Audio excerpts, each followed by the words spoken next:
Hey everybody. So today we're going to be talking about polynomial functions. So the first thing we want to ask is, well, what is a polynomial function? So we've actually seen examples of polynomial functions before. In particular, we've seen linear functions and quadratic functions.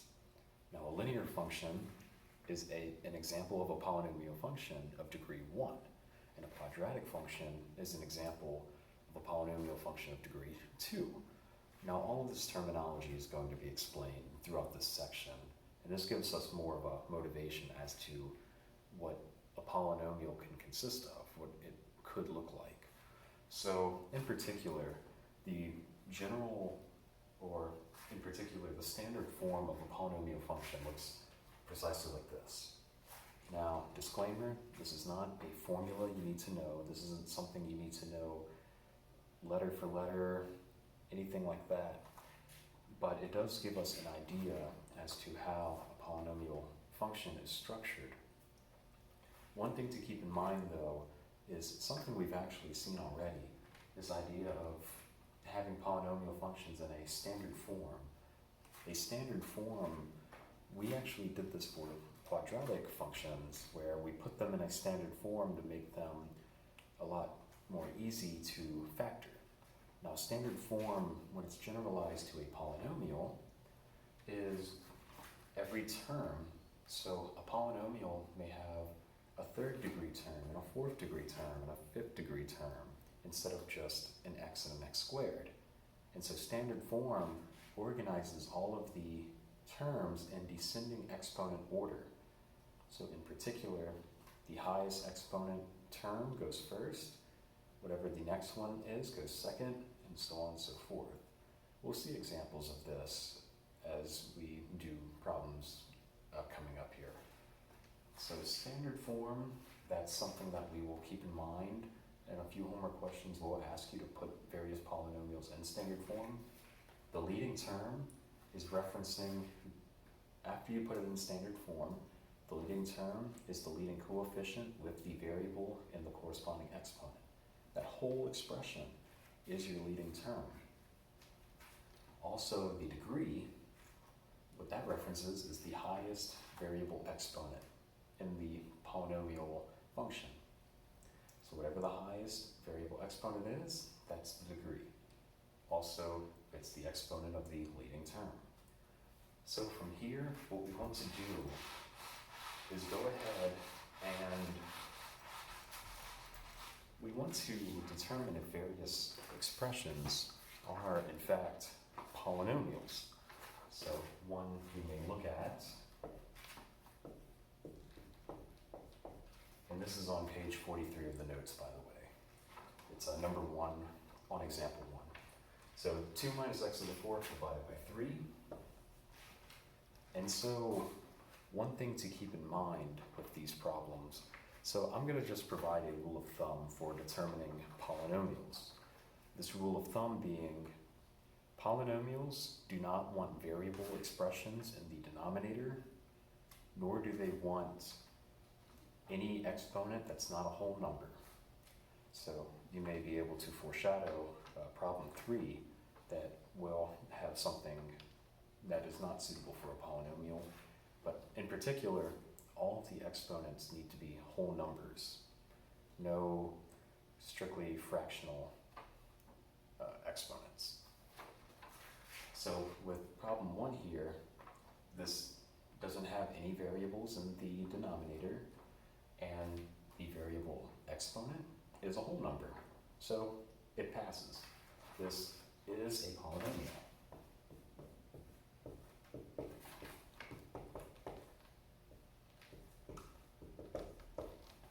But now the problem goes on to ask, state the degree, put this in standard form, and find the leading term with the constant.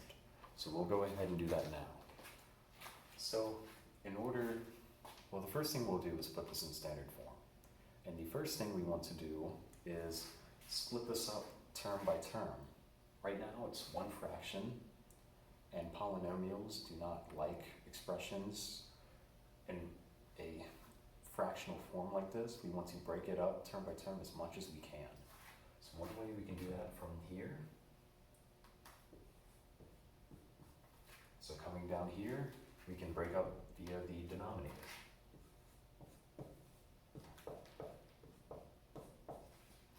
And this is what I'm referencing. We've now broken it up term by term. And from here, we can simply just rearrange the terms, because remember, standard form requires the exponents to be in descending order.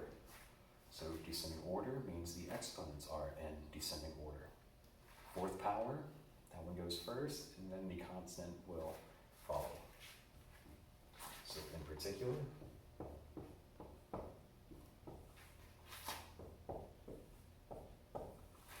and now that we have it in standard form, which would be this answer I just boxed, now we can determine, well, the degree, the leading term, and the constant. So if anything, the leading term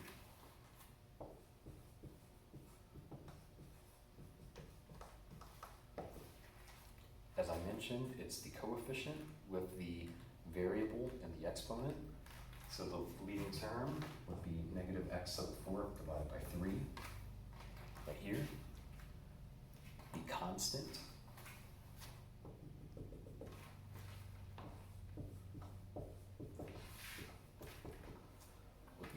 term represents is any number by itself that does not have a variable associated with it.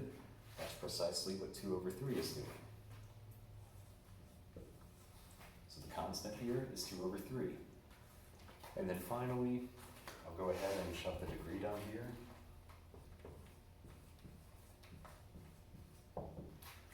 So the degree represents the exponent of the leading term. The leading term is here, exponent is 4. So the degree is 4. And that would conclude this problem. So from here, we can go ahead and move on to the second problem.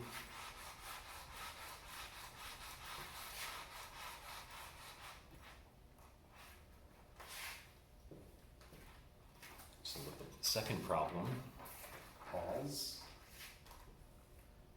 3 minus 6 divided by x to the 6th. And we first ask if this is a polynomial or not. In this problem though, it breaks one of the rules of thumb. That is, well, variables cannot be in the denominator. So by that precise reasoning, this is not a polynomial.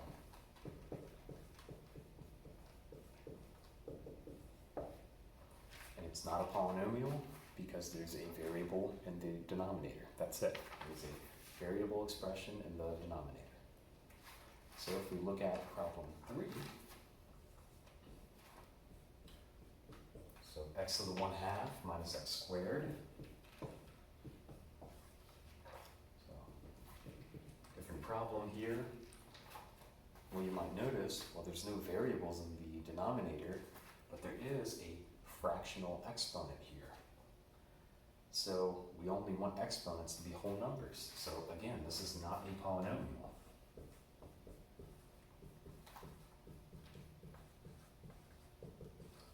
And it's not a polynomial because there is a fractional exponent. We only require whole number exponents. Now finally, we'll look at problem 4.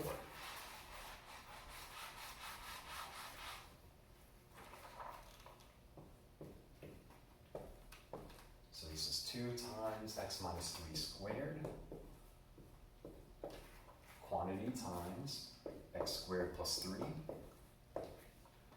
And the first thing we ask is, well, is this a polynomial? Well, we again look and see, are there any variable expressions in the denominator?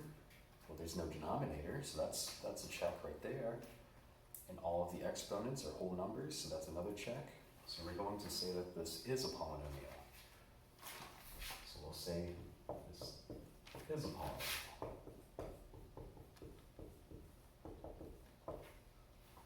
So from here, now we want to put this in standard form, which will be admittedly kind of a tedious process. We will have to expand this out, which means, as we can foreshadow, there's going to be a decent bit of foiling. So from here, if you want to distribute the 2 into the x minus 3, you cannot do that.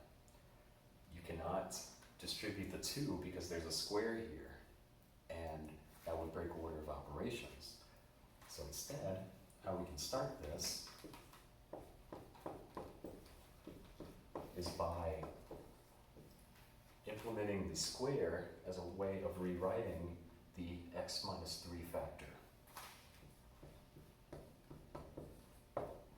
So once you do that, then you can distribute the 2.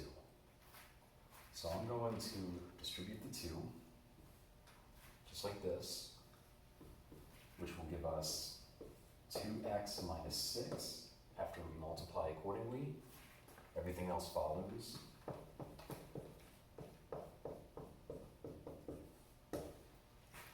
But unfortunately, we have to FOIL again.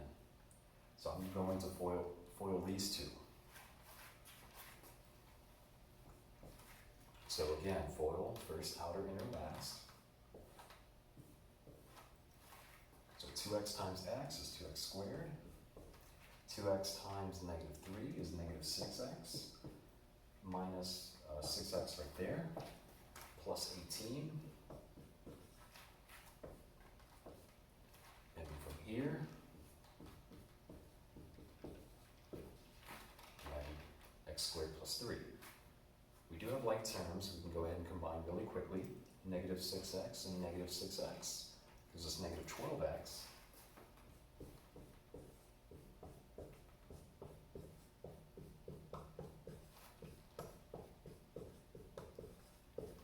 Again, it's a very tedious process. And then from here, we need to do an extended FOIL. So the homework questions you get will not be characterized by the sequence of steps necessarily, but for this problem, we just have to roll with it.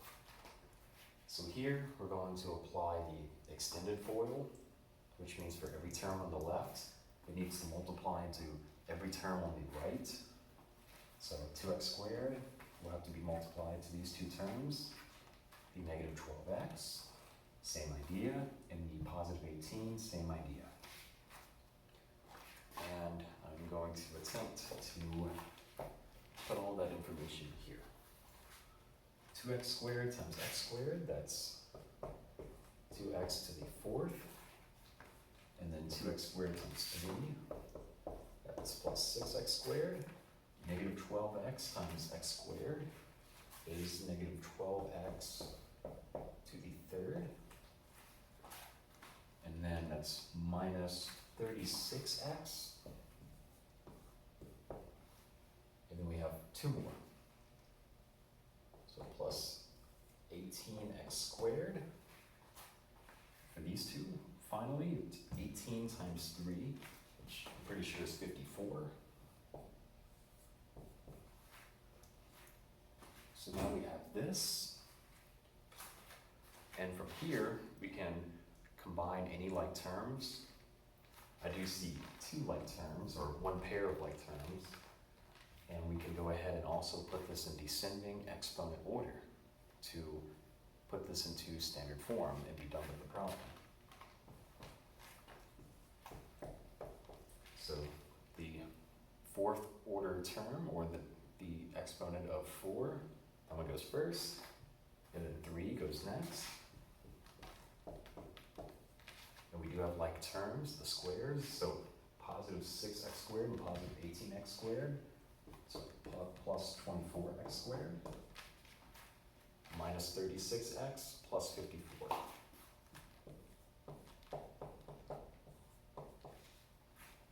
And this will be our standard form.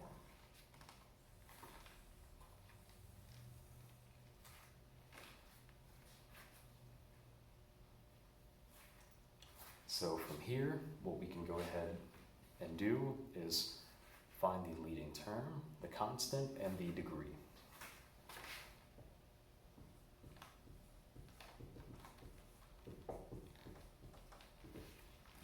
term is going to be, we'll simply the term in front, now that it's put in standard form, that's 2x to the fourth.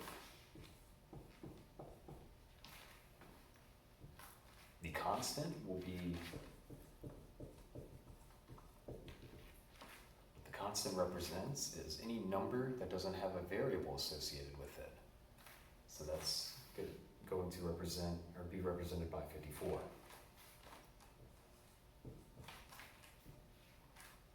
And so finally, the degree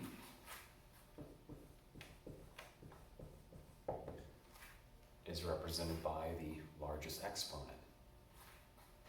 Primarily the exponent from the leading term is the 4. Well, the 4, however you may want to look at it. And so that would conclude this problem. So now that we've talked about how to write polynomials in standard form and determine their degree, now we want to move on to adding a few more bits of terminology to polynomials. So one thing, and probably the word that will come up the most in this section, is referencing something called zeros. Now a zero is precisely an x-intercept of a polynomial. So if you hear the word 0, that just refers to the x-intercept. Remember, an x-intercept, you set y equal to 0 and solve for x. So it's an x value you plug in, and the whole function becomes 0. But what we want to add to that idea is this equivalency between that and, well, an even stronger idea. That is, a number is a 0 if and only if the factor of x minus that 0 is part of the factorization of the polynomial. And I know that sounds like a bunch of jargon. So I wrote down the example we just worked on, problem 4. And so what I want to extract from that jargon I just said was, well, I can look at this and tell that positive 3 is a 0 of this because its factor is part of the factorization of the polynomial. So just that alone, or you can go in the other direction. If you know that 3 is a factor of a polynomial, then the factored form will have x minus 3 somewhere in the problem. And there's going to be a few examples that we talk about this more explicitly, so just try to hang with me for now. Multiplicity is another bit of terminology we're going to add. A multiplicity simply references the exponent that corresponds to the 0. So as I mentioned, for example, problem 4 up here, I mentioned that 3, positive 3, is a 0 of this polynomial because the factor's here. The multiplicity says, well, it simply asks what the exponent of the factor is. The exponent is 2 of that factor. So the multiplicity of positive 3 would be 2. That's all that references. Nothing more, nothing less. And I did write something a little bit more formulaic at the end of the notes, and it looks like this. And again, this isn't something you need to know letter for letter, but again, it tells us what kind of form we should expect when we build a polynomial, when we know all of the factors and the multiplicities. And so there is a bit of technical details to this form, and I'm just going to breeze over some of those, as we'll see in the next few problems. So, in referencing those, let's go ahead and talk about how to construct polynomials given all of this new terminology.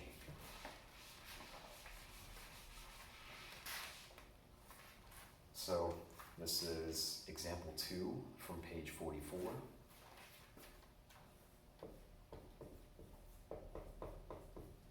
And so example 2, it says form a polynomial whose zeros and degrees are given. So let's look at the first part here. So for example 2, we're going to look at the first example, which they give us 3 zeros. So they give us 3 zeros, -3, 0, and 2,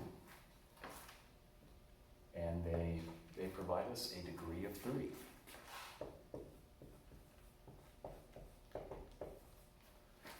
So when I mentioned there was a bunch of technical detailing behind structuring a function, a polynomial function, as that really messy formula we looked at, this is sort of the association it's making.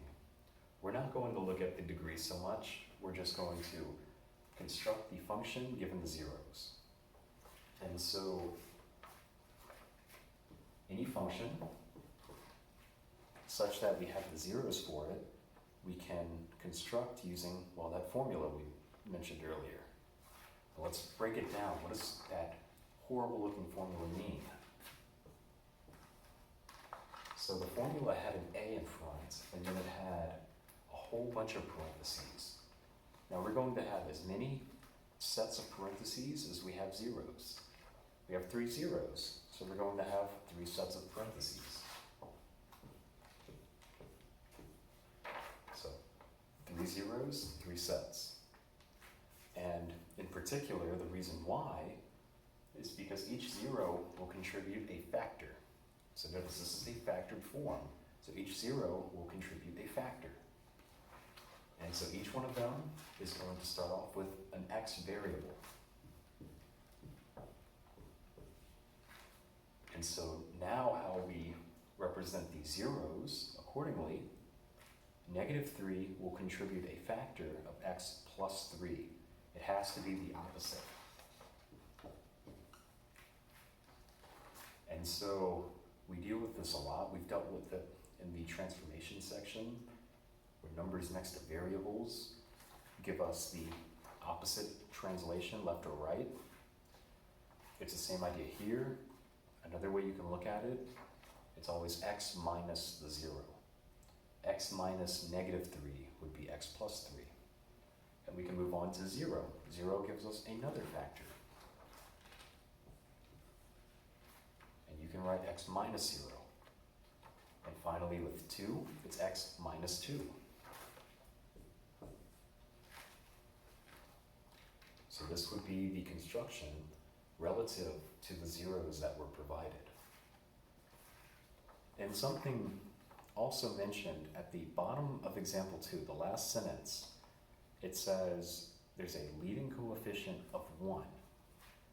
So if you notice, there is a constant here. There's a letter A.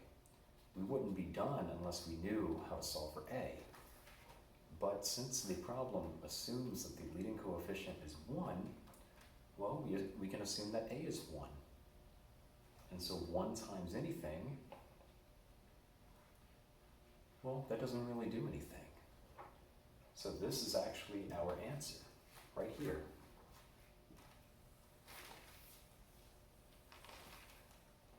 This is our answer. For those of you curious, if you can simplify x minus 0, you can. You can simplify that to just x. If you leave it as x minus 0, for the examples I tested out on my math lab, it will accept this answer. So let's go ahead and look at problem 2 from example 2. So here they give us zeros and multiplicity. So the first zero they give us is 4 with a multiplicity of 1.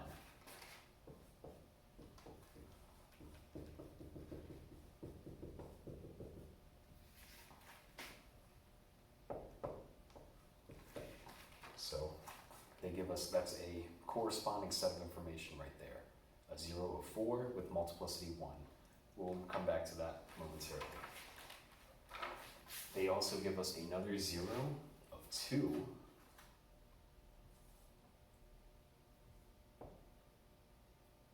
Or, sorry, they give us a 0, let me back up. They give us a 0 of -3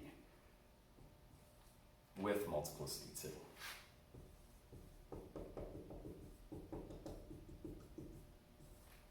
And They also mentioned in the problem that the degree is 3. Again, that's sort of a formal addendum to it. We're going to ignore that. But ultimately, we have 2 zeros, 4 and negative 3, with corresponding multiplicities of 1 for the 4 and 2 for the negative 3. And so from here, we can construct the polynomial the same way we did in the previous part. So in general, we're going to have an A in the front like we did last time. And for each 0, we have 2 zeros. So now we're going to have 2 sets of parentheses. And for each set of parentheses, or each factor that we're constructing, we will have an x. And so what follows the x? Well, that depends on the 0. One of the zeros is 4, so x minus 4 will be one of the factors. And then for negative 3, the other 0, that will give us a factor of x plus 3. Remember, for zeros, for plugging in the zeros, it's the opposite. It's x minus whatever the number is. So it's x minus 4 and x minus negative 3, which is x plus 3. But we haven't even touched the multiplicities. The multiplicities tell us the exponents of each factor we just wrote down. We didn't have to worry about that in the previous problem. They didn't ask about multiplicity. Here, since they do, then a multiplicity of 1, well, that corresponds to the 4. So what that means is that the factor x minus 4 simply gets an exponent of 1, which you don't have to write the 1. You can if you want. You don't have to write it. And so for the negative 3, you have a multiplicity of 2, which simply means that factor has an exponent of 2. And finally, now that we've taken care of all that information, normally we would now need to figure out A, what A is, but since they tell us we assume a leading coefficient of 1, we can do the same thing as we did in the last part. And this would be our answer.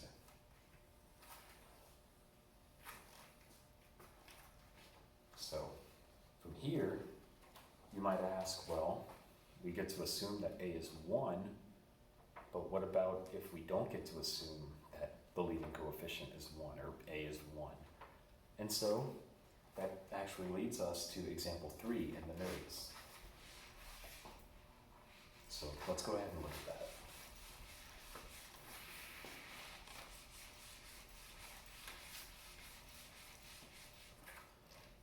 So example 3, it's same directions. We lose the assumption of the leading coefficient of 1, but we gain a little bit of new information. In particular, they give us a point. So let's go ahead and look at that. So this is example 3. They give us 4 zeros.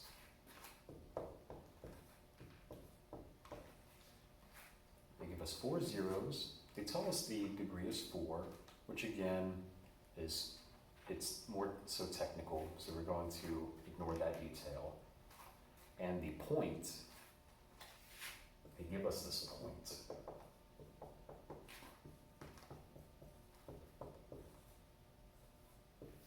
It's negative 1/2, comma, negative 35. And from here, we want to, well, construct the polynomial, apply any multiplicities, if any, which we don't have to worry about here, and then figure out how that point helps us.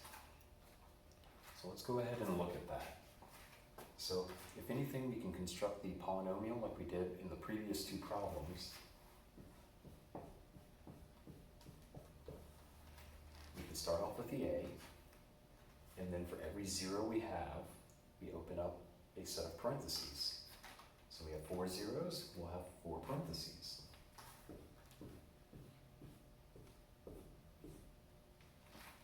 And for each set of parentheses, we can now put x.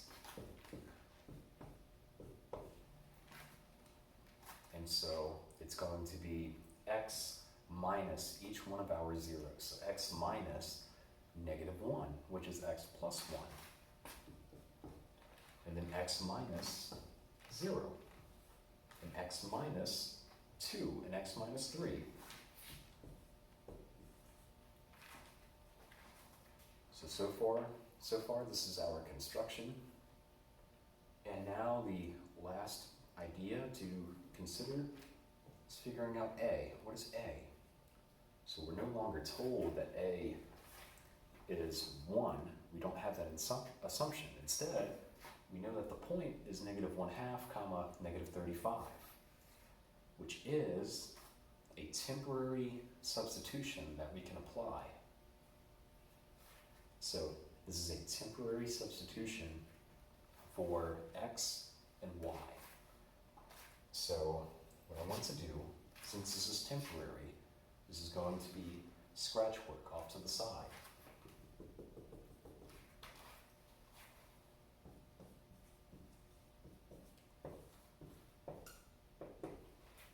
So as I mentioned, this is a temporary substitution of x is equal to -1/2, y is equal to -35. This is something we did in the sectional quadratics, where we had the vertex and they gave us an extra point and we had to solve for a. This borderline's the same idea. So again, it's temporary, so we do it off to the side. We're going to plug in x for every x and set the function equal to -35 for y, and we can solve for a. So let me show you how that works out. So now the function will be -35. A still remains, and we will plug in, what is it, -1/2 for every x value.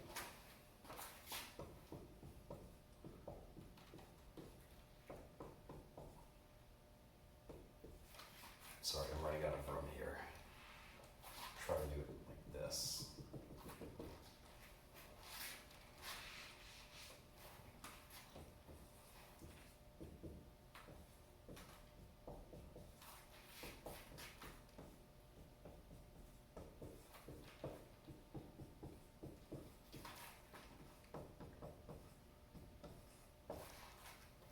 So this is all still part of the temporary scratch work we're doing off to the side.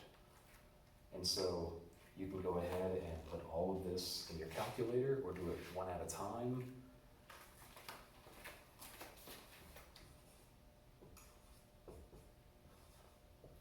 So I know that you will get, is it -35 over 16?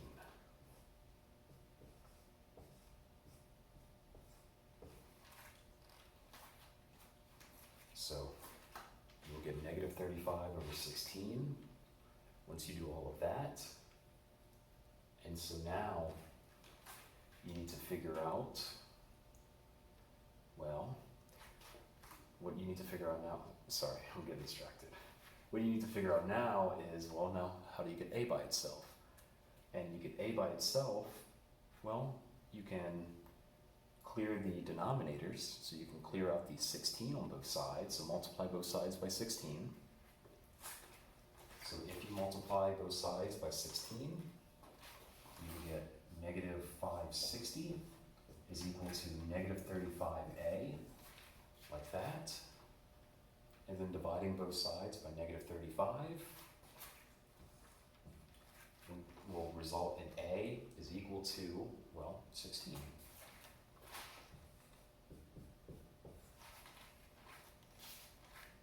But don't let that fool you. We're not done with the problem. The problem's not asking for us to find a, even after we did a whole bunch of sequential steps here.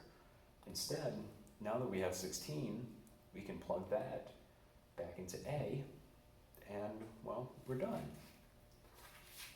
So remember, this was all temporary. So temporary means once we apply -1/2 for x and -35 for y, we toss those results now. So we now bring back x and y as variables, and now we can plug in for a. that a is 16, we write out everything else, and we're done.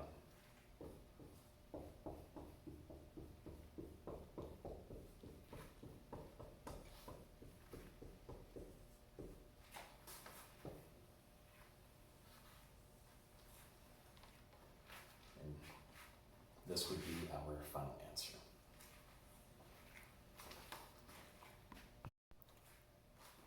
So now we move on to the idea of a power function as well as end behavior. So the terminology we add on in particular is that a power function is a fancy way of referring to the leading term. So remember, the leading term is something we found before. Now we're just giving it a fancy name, the power function. And the reason why we give it a fancy name is because it tells us a lot of very useful information about the polynomial, about the graph and the general shape. And in particular, in regards to shape, that's where this idea of end behavior comes into play. Now, end behavior is determined by the power function of the polynomial, and it gives us an idea of what the very ends will look like, whether the ends will both shoot up, both shoot down, or resemble one of the cubic or the snake-like shapes that we discussed in class. So I do have the conditions emphasized on the notes here. The positive coefficient and even exponent is this one, negative exponent and even, or negative coefficient and even exponent here, and this one's positive coefficient, odd exponent, negative coefficient, odd exponent over here. So as mentioned, they are in the notes, and in particular I'm going to have them up there as reference as we move on to example 4. So this is example 4 here. We've now moved on to page 45 in the notes, and so it starts off by, well, asking us simply, describe the end behavior, which means, according to this, we need to find the power function, because the power function will allow us to determine the end behavior. So the power function is the leading term of the standard form of the polynomial. Well, it's very nice for us that the first problem here is already in standard form, which means the power function here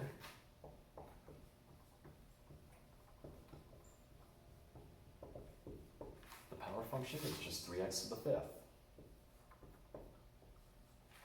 And the criteria we use, well, what's the sign of the coefficient? Where coefficient just means number in the front. Is it positive or negative? Well, 3 is positive, so if anything, it's going to resemble either 1 or 3 over here. And furthermore, what is the parity, or what is the exponent in terms of even or odd? So it turns out the exponent is odd. So that means we will in particular use 3 here, as according to the criteria I provided in the notes. So this here, the end behavior, it will be a multiple choice question, and in particular, it will refer to this x cubed looking shape, the snake shape that we saw in previous sections. So that's how you determine end behavior, just doing that. Problem 2 though, we have a little bit more work. When we have the same question, we have to reconsider what the power function is here, because this is not in standard form. So if you pick 4, well, that's not going to represent the power function. So what you need to do, if you don't have an idea, is to rewrite this in standard form. Or if you see the power function immediately, you can go ahead and just isolate it. I'm going to rewrite it, but the 10th power is the highest power, so that one goes first. And then we go in descending exponent order. So the squared is next, the 2x follows, and then the 4. And then from here, now that it is in standard form, we see that the power function, or the leading term, is this expression right here.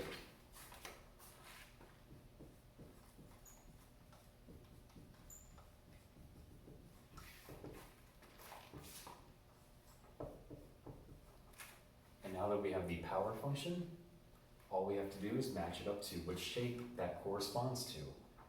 We have a negative coefficient and an even exponent, so that represents the downward facing parabolic type shape. So in particular,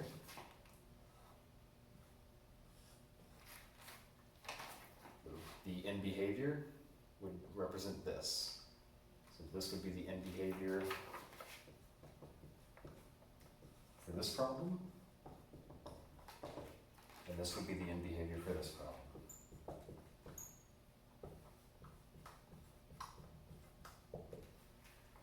And so that's how we would determine this. So we can move on to also think about how this applies to transformations. So let's go ahead and look at that now.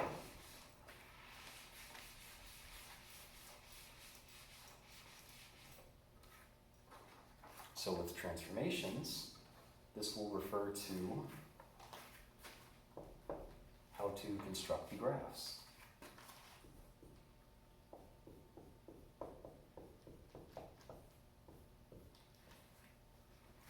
We'll start off with the first question from example 5.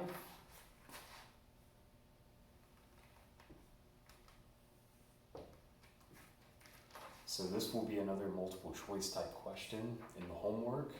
So we're not going to be too meticulous on trying to figure this out.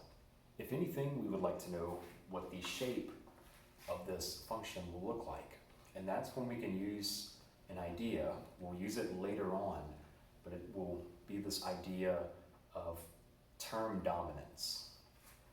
And so what I refer to by that is, well, in order to determine the shape, we need to know what the power function is.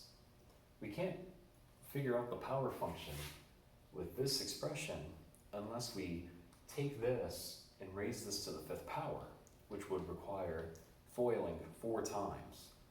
Now, that's not very practical, and some of these powers make it intense as you look at different problems. So instead, we're going to apply this idea of term dominance, which, to figure out the power function,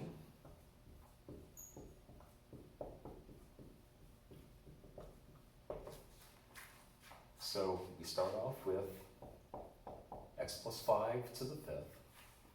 And so if you have any direct pair of terms, so the x and the 5, that would be an example.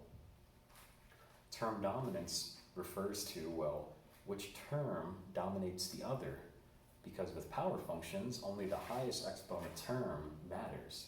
The lower ones we get rid of immediately. So this isn't an equality, this is a convenience that we are applying. So the dominant term between x and positive 5 is x. So x dominates numbers, x squared dominates x, and it goes on in that fashion. So here, this convenience, not an equality, but this convenience allows us to basically get rid of the 5 because it's insignificant. And so now, we have now isolated a power function. And that's nice because we can now compare that to the collection of shapes and use the criteria to determine which shape this power function will help us identify the end behavior of the polynomial that we were given.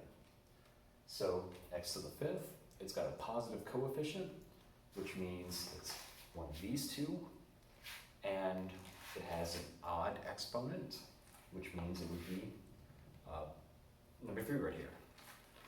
So if anything, this tells us that we have a shape that looks like this. So that's what we did this for. So if anything, we're going to have this snake-like shape somewhere on the graph. And now we just need to figure out where. So this is when our ideas of transformations come back into play from one of the previous sections, graphing with transformations. So with this expression up here, you need to remember that this represents a left shift. It's a left shift of 5 units. So we go to the left 5 units. That's what numbers next to variables represent when it comes to graphing. We go to the left 5, it's the opposite.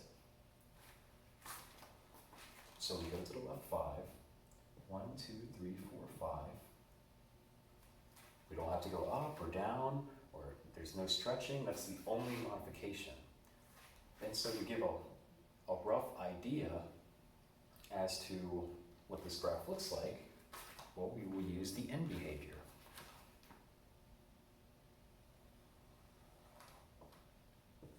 And again, it doesn't have to be too pretty because you will have a multiple choice with this question, and you will just simply pick the one that's correct, and this will be a lot more evident than the other answer choices.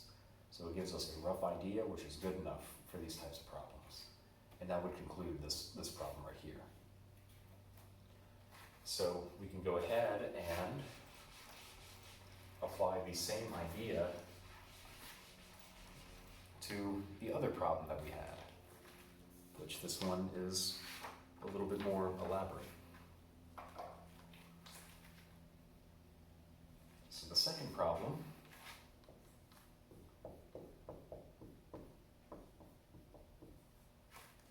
we have here, and we will apply the same exact steps.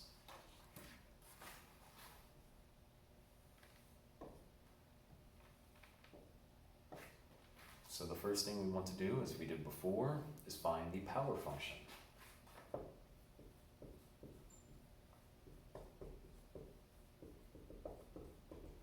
Which, again, we're not going to figure out the leading term by multiplying this out to the 4th power, which means foiling a bunch of times and then distributing and everything. We're not going to do that. We're going to, again, try to practice this idea of term dominance, which will come up a few more times in this section, so just hang in there for the time being. You have to try to follow along.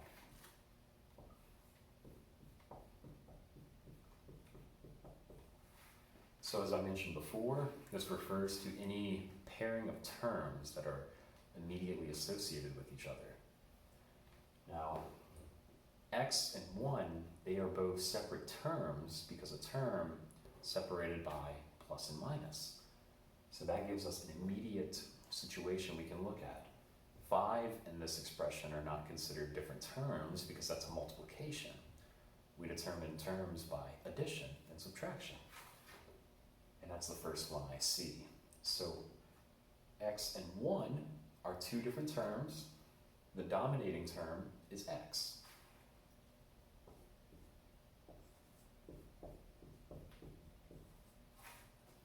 So notice, I got rid of the 1.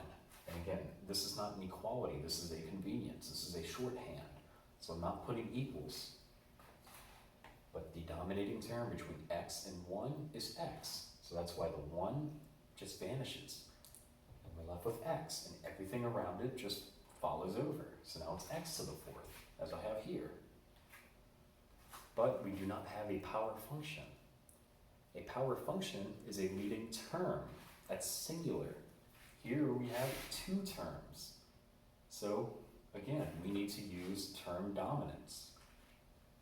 So the term dominance here would be the 4th power term. That is definitely larger than a constant, a 3. So we go one more step. And this will represent our power function. It's one term, there's a coefficient and a variable with an exponent. So from here, we can use the sign of the coefficient and the parity, which is the even-odd nature of the exponent, to determine the shape. Positive coefficient, even exponent, that refers to an x squared type shape, a parabolic type shape for the end behavior.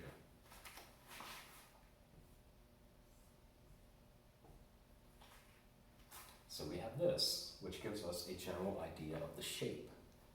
So again, we ask, where is this shape starting at? Where is its point of origin? Because initially this would start at the origin, but we have a few transformations going on.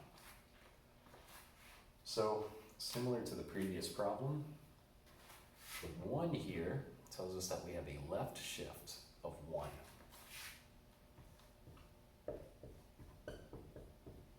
We go to the left 1. And with the 3, that tells us up 3.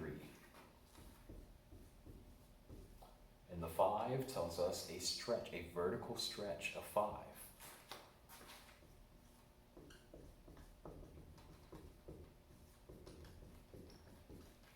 Tells us a vertical stretch. In particular, the shifting is going to be what we focus on the most in terms of the multiple choice aspect of this.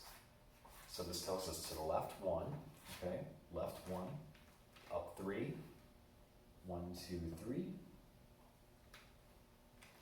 That gives us a central point of our parabolic type shape. The 5 would tell us that the general parabolic shape will condense in a little bit what it seems like visually.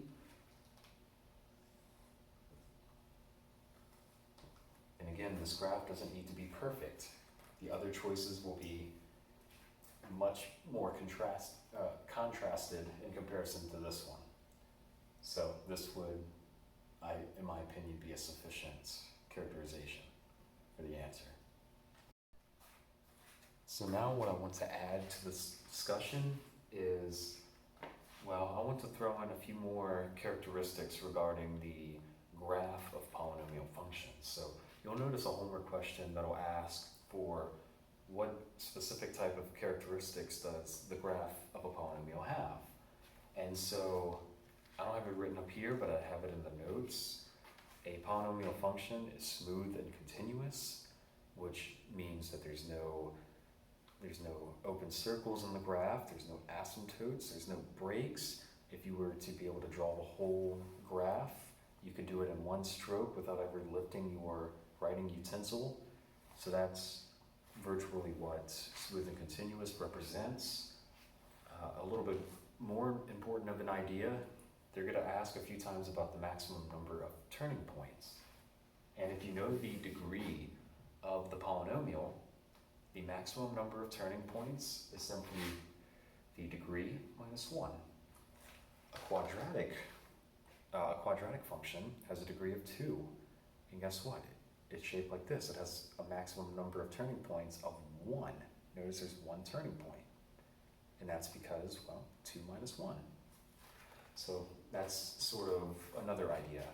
But the most important idea, as far as these characteristics go, is relating the multiplicity to the behavior that the graph has at a particular 0. So remember earlier, I mentioned that a 0 is nothing more than an x-intercept.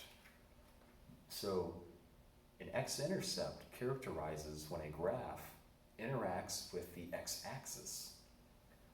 So there's 2 ways. There's one of 2 ways in which the graph can interact with the x-axis.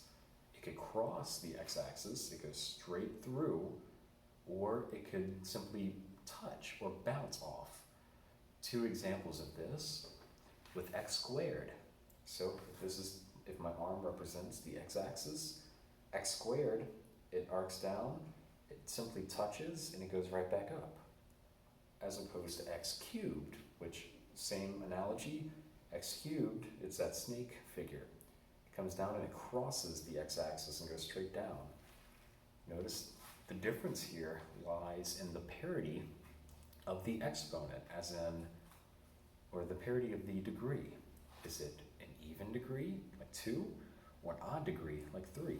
That is the deterministic factor here.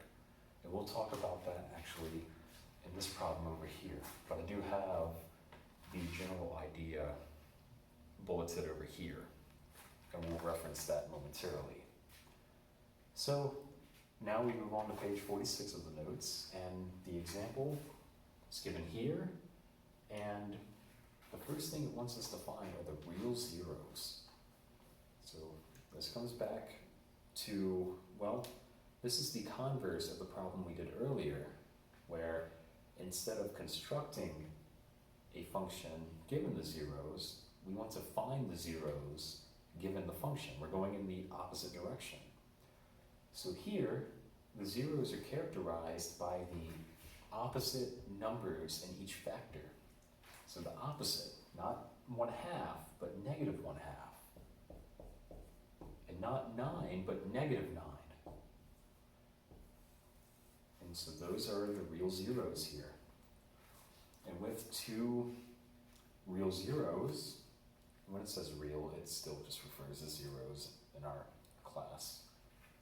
So when it goes on to say the larger and the smaller zero, well, it's referring to which number's larger and which one's smaller.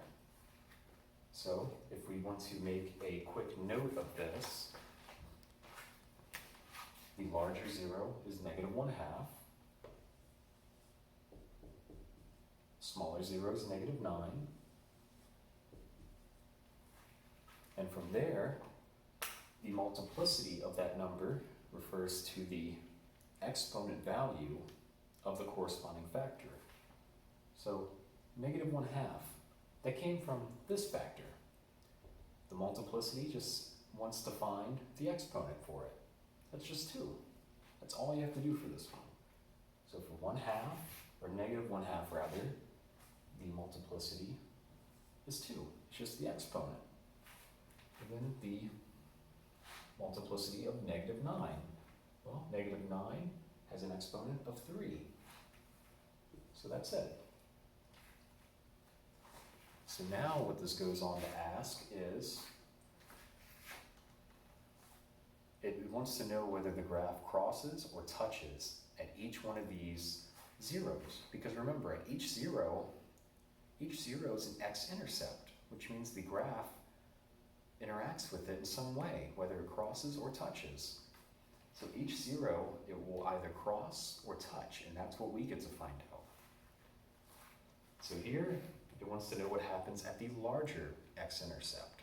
And when they say x-intercept, they just mean the larger zero. So don't be fooled by that. The larger x-intercept is the larger zero, which was -1/2. The smaller one's -9. And so it wants to know whether it crosses or touches, which means we need to know the parity, or the even-odd nature of the multiplicity. So for -1/2, its multiplicity was 2. Since 2 is an even number,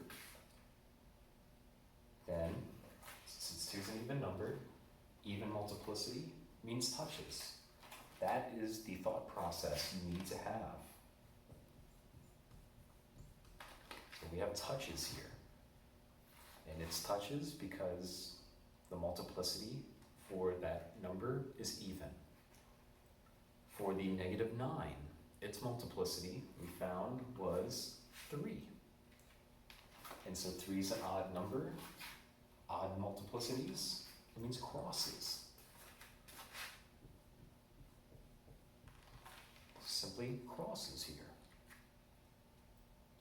The maximum number of turning points, we'll come back to that because we need to know the degree, which we can find from the power function. So we're going to skip ahead to the power function. We'll come back to part C. The power function is the leading term. So we're not going to expand this whole thing out to find the leading term. We're going to use term domination here. So term domination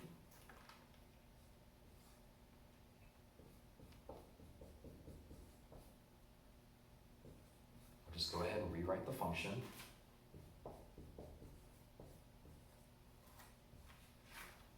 And so what this wants us to determine, so term domination is when you have terms next to each other and you could pick the more significant term and get rid of the less significant one. So here, x plus 1/2, that's sort of a competition in a sense. The dominant term here is x. X beats all constants. And same over here. These are more terms that we can have compete. And x dominates 9. So in both of those situations, so the negative 6, since it's multiplied, it carries over.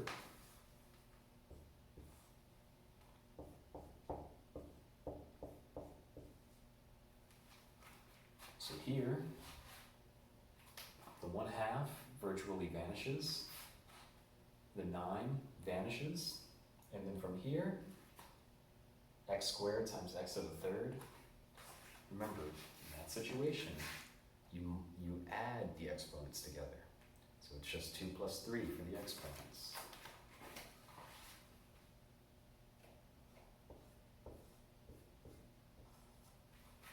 And this gives us, this right here gives us the power function. Right there. And the reason why I had us find that is because for part C, remember the max number of turning points, it's the degree minus 1. The power function tells us the degree is 5. So that means the max number of turning points is 5 minus 1. It's 4. That's it. And so that, another idea of that, notice the degree is 5, and nowhere in this problem was a 5 present. That's why this idea of term domination is so important. It's because it allows us to break down a problem in a very simplistic way and determine a lot of information about it just from the dominating terms and not get bogged down by insignificant terms. Test, skip glitch.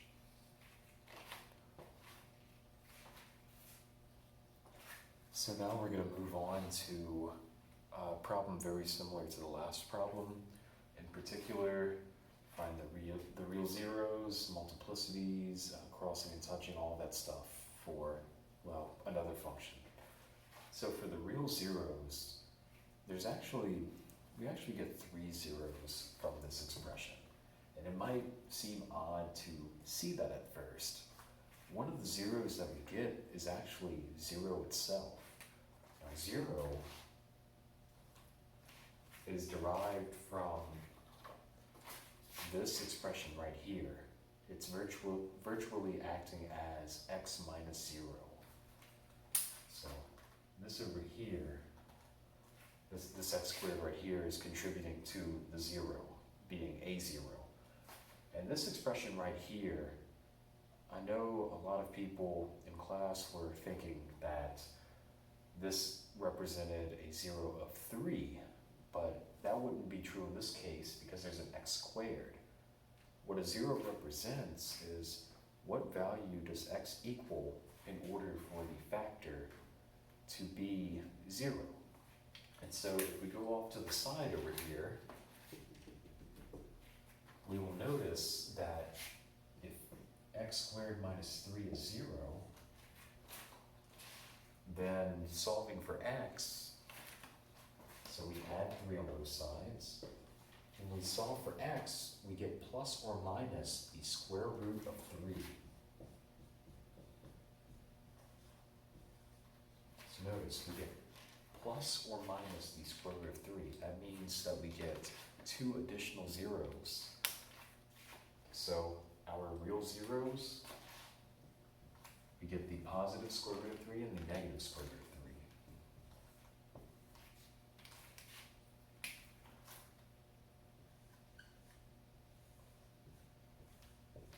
So that's where those two come from, and that's how we have 3 zeros all together. Now, as far as the multiplicities go, it refers to the largest 0, middle 0, and smallest 0. Now, we can make a note of which one is which. The largest 0 is just the largest 0 that we found, which is the positive square root of 3. So we can make a note of this. The middle 0, well, is the number 0 itself. And the smallest 0 is the negative quantity, negative square root of 3.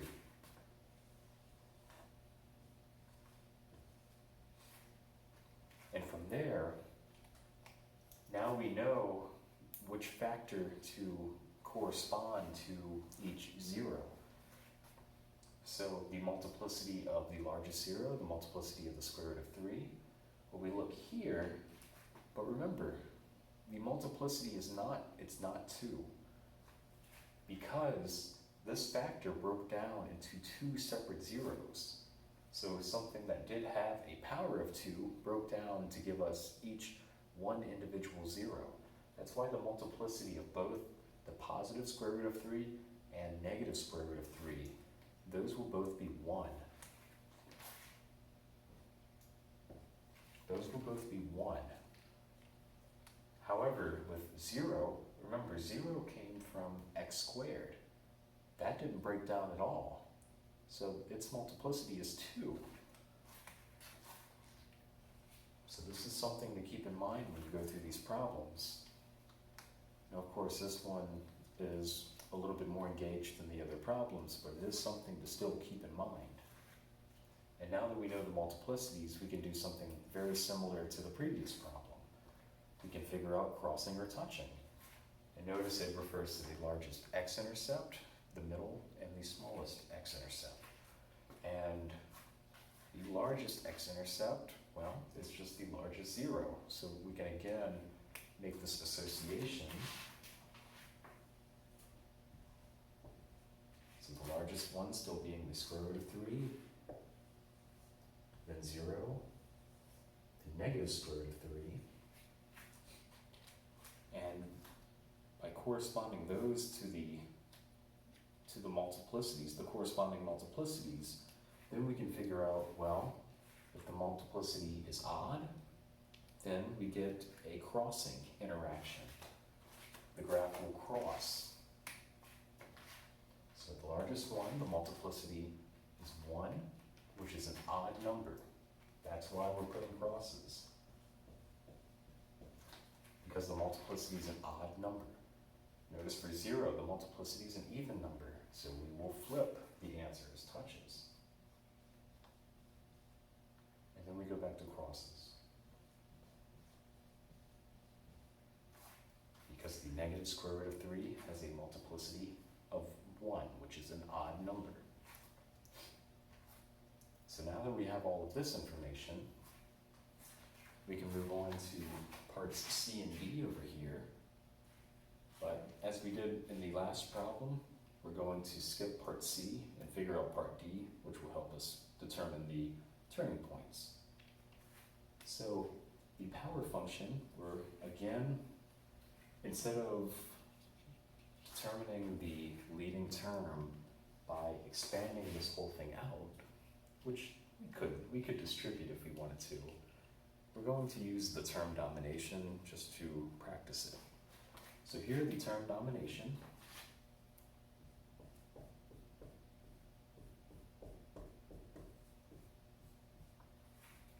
So we need 2 terms that are associated with each other, so that way we can compare them and see which one dominates the other term. So these 2 are associative terms. X squared dominates negative 3.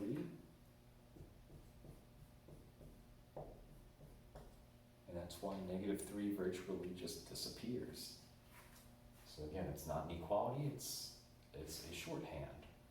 And so now that we get here, x squared times x squared is x to the 4th, which means this would be our power function.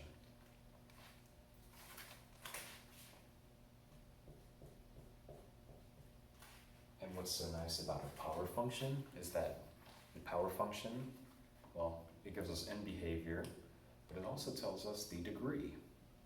Notice the degree of the polynomial is 4. It corresponds to the exponent of the power function. So the maximum number of turning points is simply just 4 minus 1. It's 3.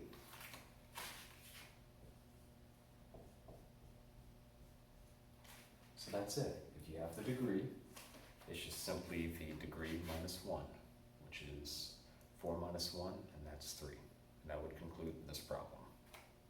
So now that we've talked about some criteria and determined crossing and touching algebraically, we now want to be able to coordinate that with a provided graph and see if we can use a graph to determine the function.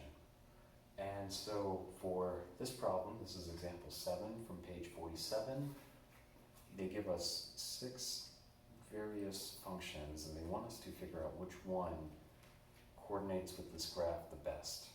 And so what I did was I listed out these 6 functions and we're going to knock them off when we find an inconsistency, and that will narrow down just one answer. So something you may notice, so given the provided answer choices, we have 6 of them, and all of them have 3 factors, where the factors are in fact corresponding to these specific zeros. Remember, each 0 gives us a factor of x plus 4, x plus 2, and x minus 2. And every function seems to satisfy that, so we cannot use the presence of a 0 alone. Instead, what we need to look at is more so the activity of the graph around that 0. The idea of crossing and touching is very helpful here, and that will allow us to determine what the multiplicity of each factor is. So for the 0 of -4, so let's start off with that idea. So we have a 0 of -4. So that tells us what the factor is.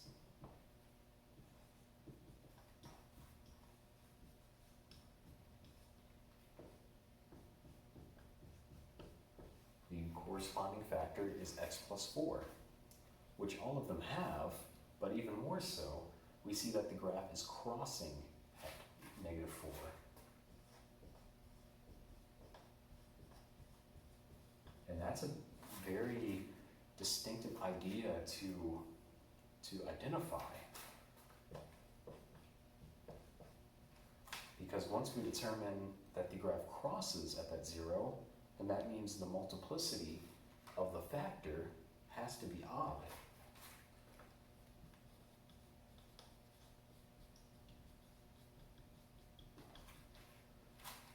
So if the graph crosses at -4, the multiplicity is odd. And it's the multiplicity of that factor is odd. So when we look at the various answer choices, A is fine, C is fine, E is fine. All of them look okay except for answer choice D, because that one has x plus 4 squared. And that contradicts our conclusion that the multiplicity has to be odd. So if anything, answer choice D is out. So we move on. There's another 0 of -2, and we can look at it the same way.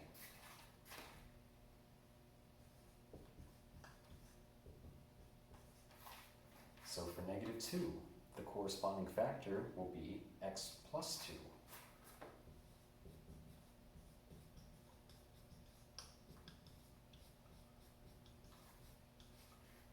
And from here, we see at -2 that the graph touches. It bounces right off. It doesn't cross through, which in contrast to the previous 0, that tells us that the graph, since the graph touches at that 0, the multiplicity is in fact going to be even.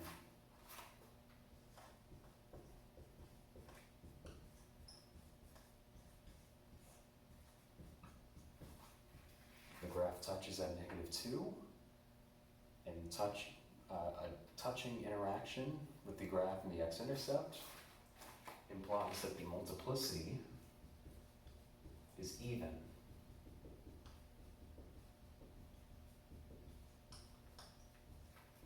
And this represents the exponent of this given factor. So again, we look at our answer choices. So for the factor x plus 2, it better have an even exponent. So there's only two choices that do this. Answer choice C and F. All the other ones have an exponent for that factor of 1. So we are down to C and F. So that's very good odds now. We're down to 2. And in particular, when we look at these, the only difference between them is that the number in front, so for C, the number in front, the coefficient, is positive 1 over 16, and for F, the number in front, the coefficient, is negative 1 over 16. So now it's a matter simply of determining, does the graph have an end behavior that faces upwards or downwards? And so as we notice, the end behavior, notice both arrows are going downwards. This is corresponding to a power function of a negative coefficient. That's when the arrows point down. And so that would tell us, that criteria alone tells us that the answer would be F over C. Answer choice C would have these arrows facing upwards. That would be the end behavior for answer choice C. So here F would be the correct answer in this problem. So the next problem we're going to look at is example 8 from page 47. This problem resembles the two problems we did from example 6, and it is given a function, determine a bunch of various characteristics about the function. And so we'll start off with the end behavior. So it wants us to determine the end behavior, and it structures the problem as the graph behaves as y equals blank. So we cannot determine the end behavior without the power function. So this is asking for the power function.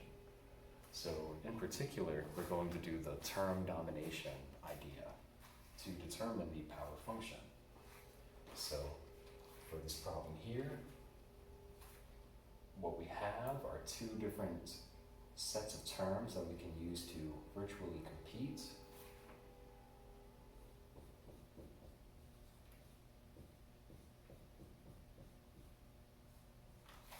And so what we have, x and 8, here the dominating term is the x, so the 8 virtually disappears. And then 1 minus x, it's the negative x that dominates here. So the negative sign doesn't go away. That's part of the x term. So that one stays. And from here, we get negative x cubed, which will in fact tell us our power function.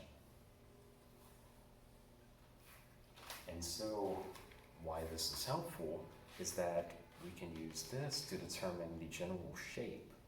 So I'm going to write this down anyways. The shape of the polynomial will be roughly structured to that of, well, a negative coefficient with an odd exponent.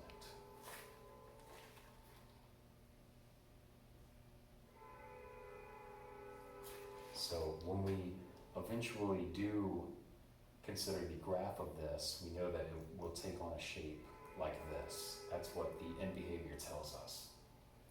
And so now we can go ahead and look at the x and y intercepts.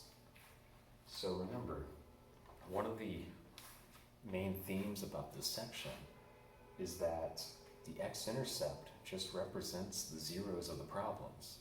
So if you know the factorization of the polynomial, then you know the zeros, which means you know the x-intercepts. So notice the zeros are negative 8 and positive 1.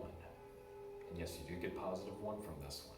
You get negative 8 and positive 1. That is your, those represent your x-intercepts. negative 8 and positive 1. And you don't have to do anything else because your zeros are your x-intercepts. This is one of the main themes for this section. And so for the y-intercept, we don't have an analog for the y-intercept other than set x equal to 0 and solve for y. So that's what I'm going to do under here. So we set x equal to 0. So 0 plus 8 quantity squared times 1 minus 0. And 8 squared is 64. 1 minus 0 is 1. All of this together is 64.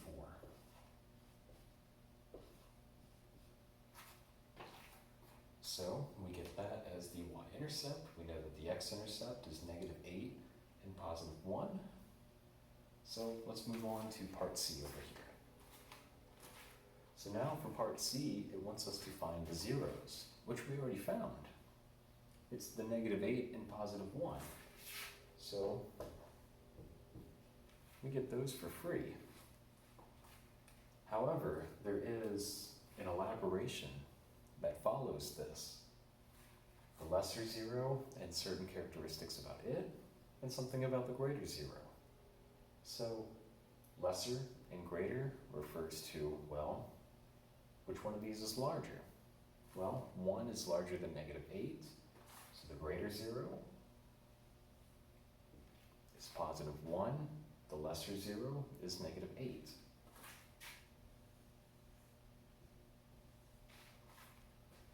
And so now we know what to reference as this is going on.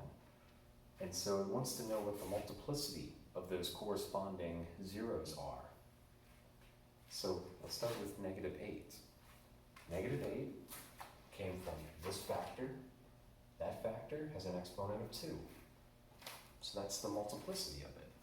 It's multiplicity 2. And now that we know the multiplicity is 2, we now know that the graph will touch. That is an important correlation to make. The graph will touch the x-axis at the corresponding 0. And the corresponding 0, we said, was negative 8. We do the same exact thing for the other part. The greater 0, which is 1, we want to know the multiplicity. 1 came from this factor right here. What's the exponent of that factor? It's 1. So they didn't even write it, which means the exponent is 1.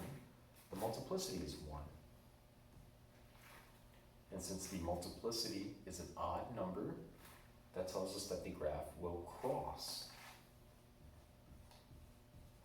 The graph will cross the x-axis at that corresponding 0 with multiplicity 1. And since it just wants us to restate the 0,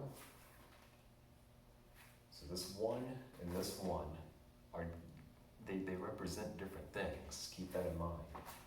This 1 represents the exponent, the factor, and this 1 represents the 0 corresponding to that factor. But now we move on to the number of turning points. So the number of turning points, it's the degree of the polynomial minus 1. Well, we find the degree really simply from the power function. So the power function says the degree is 3. So the maximum number of turning points is the degree minus 1. So it's simply 2.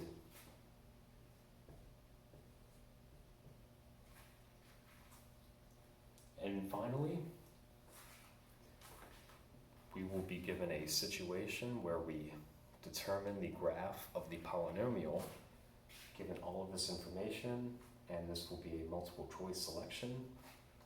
We do know the end behavior, so we know the general shape. We know various places where it interacts with the axes. So let's go ahead and start plotting all of this information.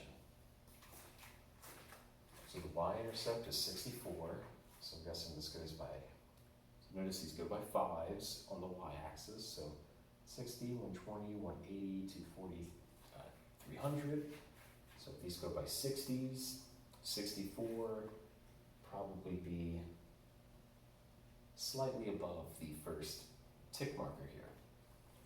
Some of the x-intercepts, we have -8 and +1, 4, 8, 12, 6. So these go by 4s, so -4, -8.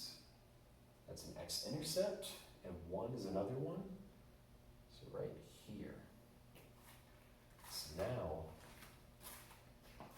we know the shape, and we know some definitive points that the graph has to go through. And so now, we need to use this idea of crossing and touching. So, at -8 that we plotted, the graph will touch. So, we know the shape.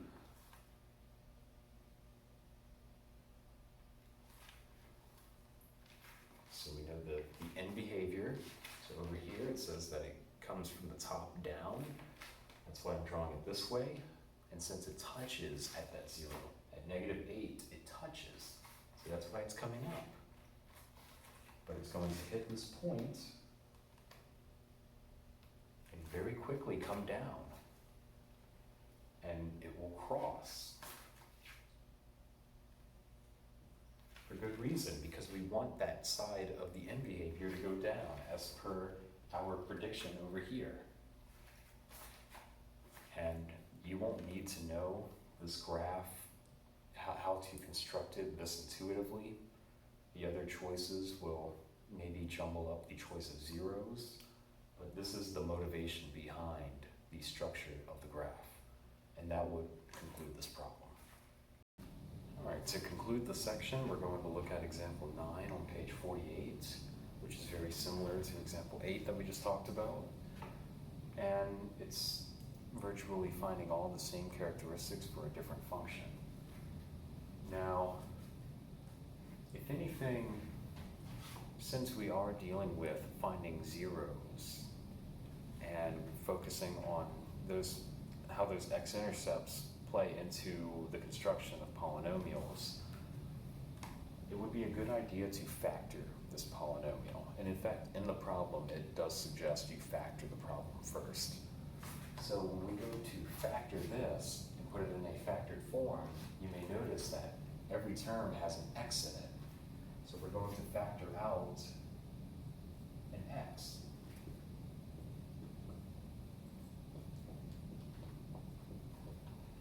And from there, you may notice that the expression in the parentheses can be factored by using standard factoring techniques. So in particular, it seems like this one is x plus 7, x minus 2. And now we have this in a factored form. So notice it'll ask for zeros later on, and we know exactly what numbers to put in. But we'll get to that momentarily.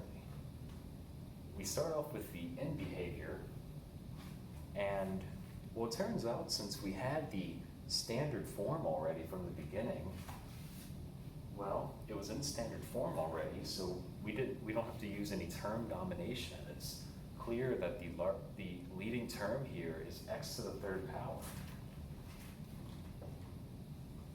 So we get that one for free. Now the x-intercept, this is whenever the convenience of factoring comes into play. The x-intercept represents, well, it is an analog to the zeros. And we get 3 zeros from this factored form. In fact, 0 is one of them. -7 is another. And +2 is the last one. Now the y-intercept, that's when you set all the x's equal to 0. And it doesn't matter which form you use. If you set all the x's equal to 0 and solve for y, which is what it means to look for a y-intercept, you'll find that all the zeros, well, zero out every term, and you're just left with 0. Down here, you're left with 0 times, and as soon as you say that sentence, well, your final answer is just 0. So if anything, that's a quick way of determining the intercepts. This factored form is very convenient. The zeros are the x-intercepts. I'm going to keep saying that. X-intercepts and zeros are the same thing. They're analogs of one another. So whatever answers we put over here, we just simply rewrite them. But again, it goes on to ask about the lesser 0, the middle 0, and the greater 0, now that we have 3. So here, well, all of these will ask for the corresponding x value on the last blank. So the smallest number that we listed up here is -7. So if anything, we can list that one. That is the lesser 0. The middle 0 is 0 itself. And the largest number of all of those is 2. And so now we look for all of their multiplicities. But as you might notice, all of the exponents for each one of these factored forms, each multiplicity is of 1. There's no exponents. They're understood to be 1. So each multiplicity has to be 1 in every situation, because all the exponents here, they are all 1. That means in each case, since the multiplicity is odd, in each case, that means the graph will cross at each one of these zeros. So cross, cross, and one more cross. So they cross at every single x-intercept because all of the multiplicities are odd numbers. They are of odd parity. And then from here, we can move on to look at the maximum number of turning points. The maximum number of turning points is simply the degree minus 1. And since we know the power function,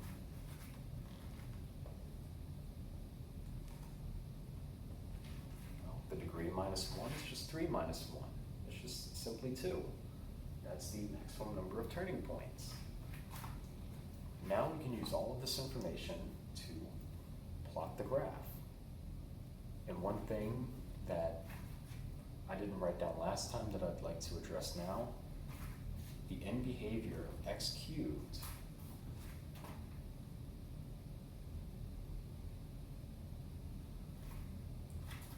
it is a positive coefficient with odd exponent, so the shape will be traditionally, well, an x cubed shape at the ends. So if anything, let's plot the definitive things with this graph. We know the shape, so we have some definitive points. The x-intercept, so the x-axis, will have us plot 0, -7, so -2, 4, 6, 8, -7, and +2, so 2. From here, so we see that from the left, it starts to come up from the bottom. If anything, it will come up from here. And at each 0, we've now established that the graph will cross the x-axis.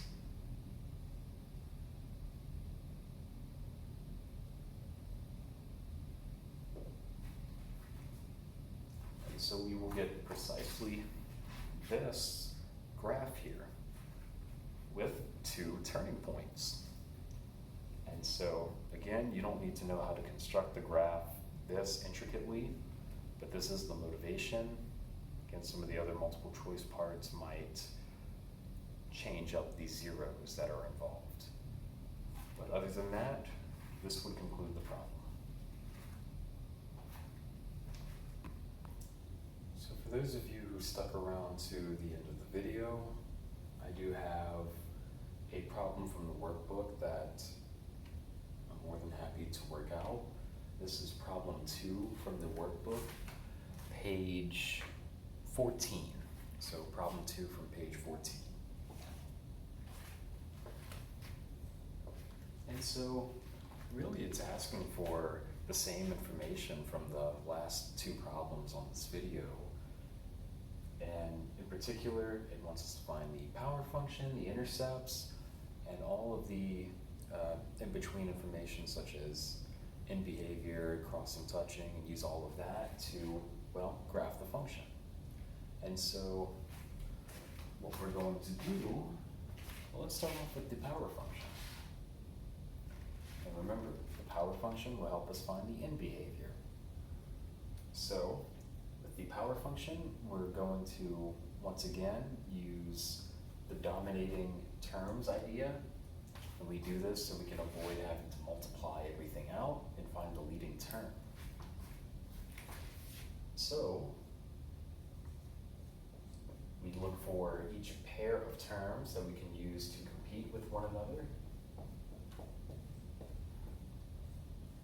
So since the negative 3 over 4 is being multiplied, it's not considered to be a separate term, so it just carries over. But the x minus 1, this is a pair of terms to consider, and x dominates 1, or well, negative 1. And since that x minus 1 did not have an exponent corresponding to it, it's just the x that carries over. And for the x plus 2, the x dominates 2, so then the x carries over. And since there was a squared exponent, then that means there's a squared exponent here.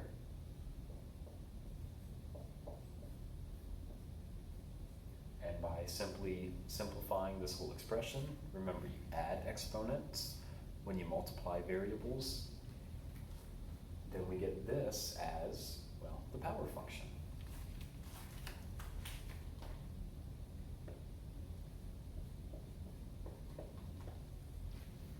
And so now that tells us the end behavior. And so remember, the criteria for the end behavior is that, well, if the coefficient is negative and the power is odd, then that means we're going to have precisely the following shape.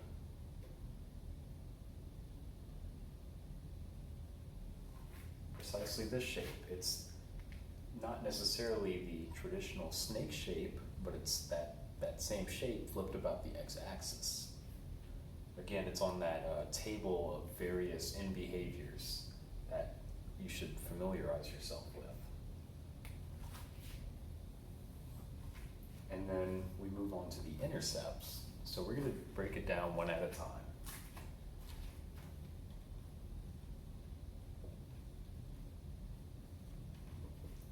Look at the x-intercepts first, because they will actually tell us a lot more information than the y-intercepts, because x-intercepts and zeros are analogs.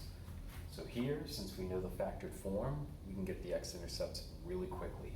It's just positive 1 and negative 2.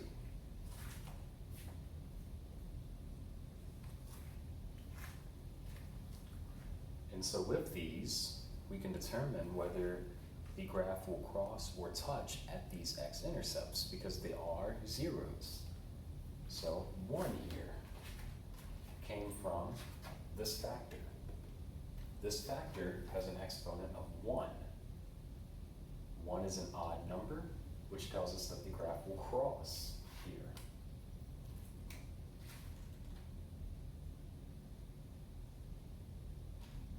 It will cross at 1. Negative 2, that comes from this factor, which has an exponent of 2. Since the exponent is even, then the graph will touch at this x-intercept. And now we can move on to the y-intercept, which is where we set x equal to 0 and solve for y. So when we set all the x's equal to 0 and solve for y,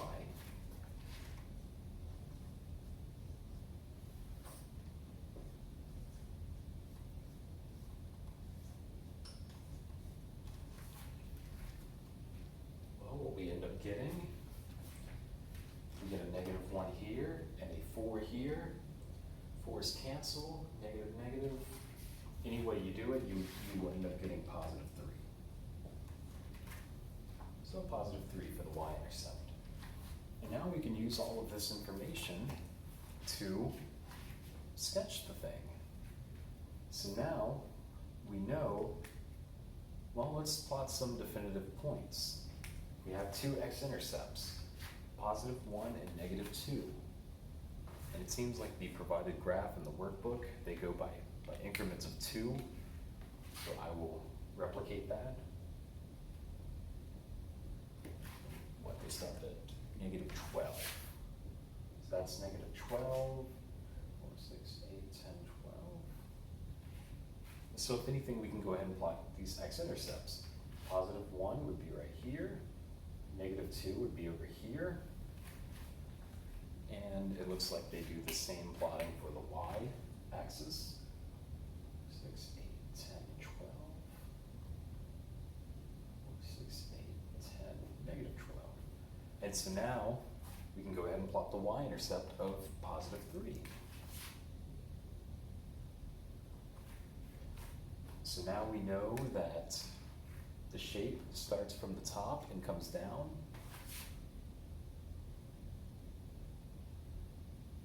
Just like this.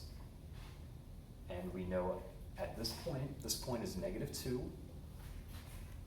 The graph touches.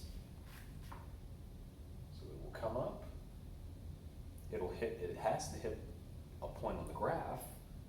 And then, so by the same logic, it also has to hit this point down here. And it goes straight down because at 1, the graph will cross. So again, my graph isn't too great, but as long as you are able to replicate the end behavior and plot the points and everything like that, that's a fine representation by me. And that would conclude this problem.